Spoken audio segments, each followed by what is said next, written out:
Après 10 heures de vol et une escale au Caire, commence notre voyage au pays des 1000 collines. Nous avons entamé notre périple dans la capitale du pays, Kigali.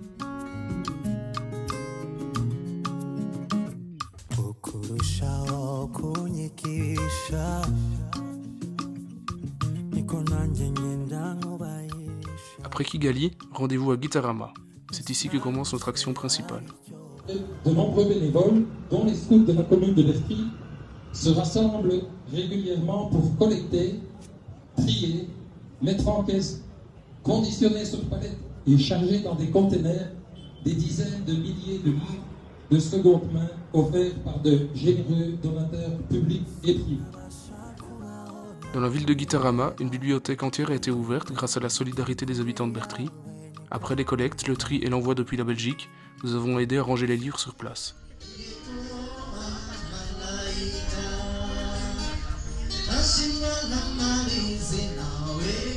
Grâce à l'association Un pont de livres pour le Kivu, plus de 6000 livres sont acheminés au Rwanda. Après une journée de travail, détente piscine chez Georges, suivie d'une nuit sous tente dans sa propriété.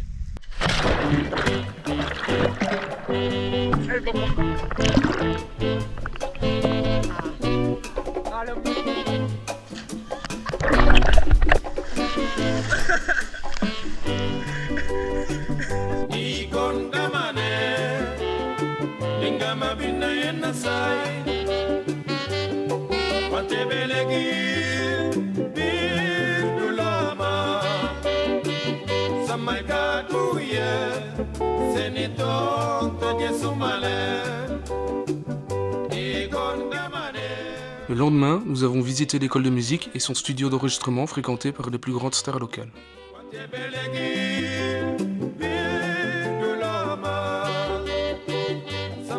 L'école est en travaux perpétuels car il y a de plus en plus d'élèves.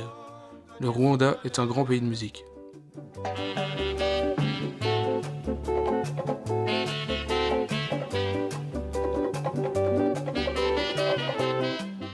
Retour à Kigali, nous avons été reçus à l'ambassade belge pour la fête nationale. Mis à part nos belles chemises achetées sur le marché, nous n'avons malheureusement pas pu prendre d'images.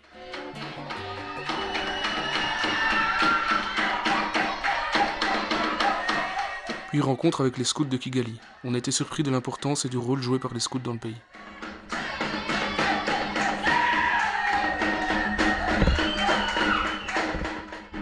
La musique joue un rôle important dans la société, et de la musique, il n'y a qu'un pas à faire, vers la danse.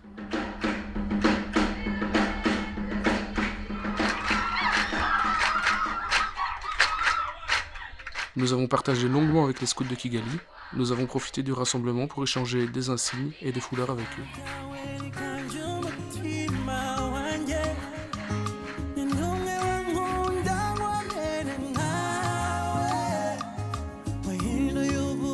Début du périple dans le pays, nous commençons par Rwengeri, au loin nous voyons le volcan Karisimbi.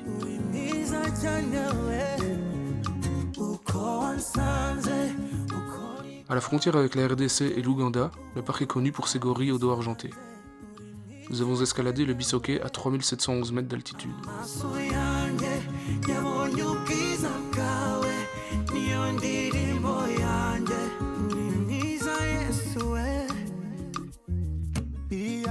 Changement d'ambiance total, on est redescendu à 1400 mètres d'altitude pour le lac Kivu, qui est un lac à la frontière avec la RDC.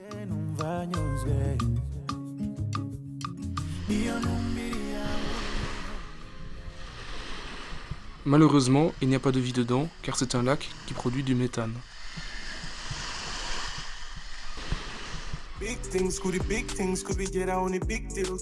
Après une bonne journée de route en bus, nous sommes arrivés à la forêt de Nyungwe, une forêt primaire avec différentes espèces de singes, et même un pont de singes.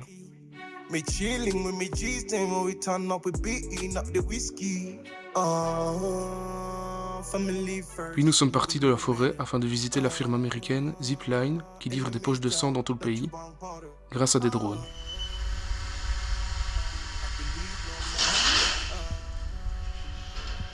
Avec un système ingénieux de parachute, les poches de sang peuvent être larguées dans les zones les plus reculées du pays.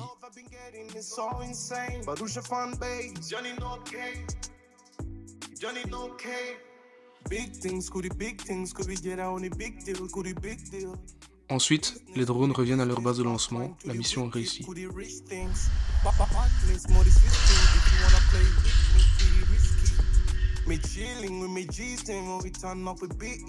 Nous avons profité de passer à côté d'une plantation de café pour en faire la visite. Nous avons pu voir toute la fabrication, la plantation, le décortiquage, le lavage des grains, jusqu'au conditionnement.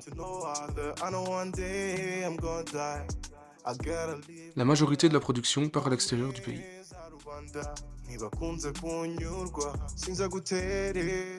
Nous sommes revenus visiter à Kigali une bibliothèque utilisant les livres envoyés par les habitants de la commune de Bertri.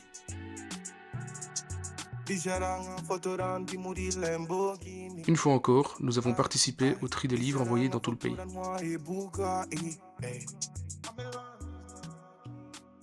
Nous avons aussi visité 2 lieux de mémoire, le baraquement où les parabelges sont morts, ainsi que le mausolée de Kigali.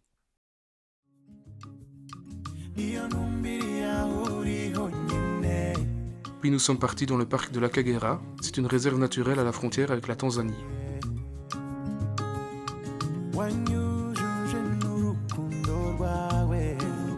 L'image que la majorité des gens ont de l'Afrique, la voici.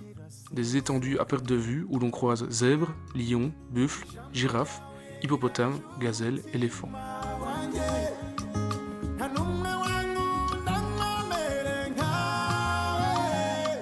Nous avons passé notre dernière nuit sous tente, dans le parc, avec des animaux tout autour.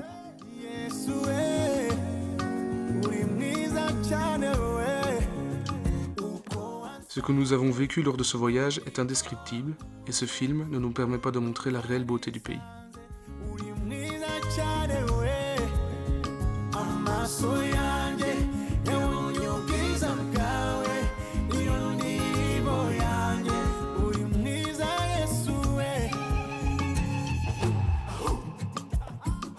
Même si ce voyage est en grande partie dû à la motivation de nos jeunes, il aurait été impossible sans l'aide de la commune de Bertri.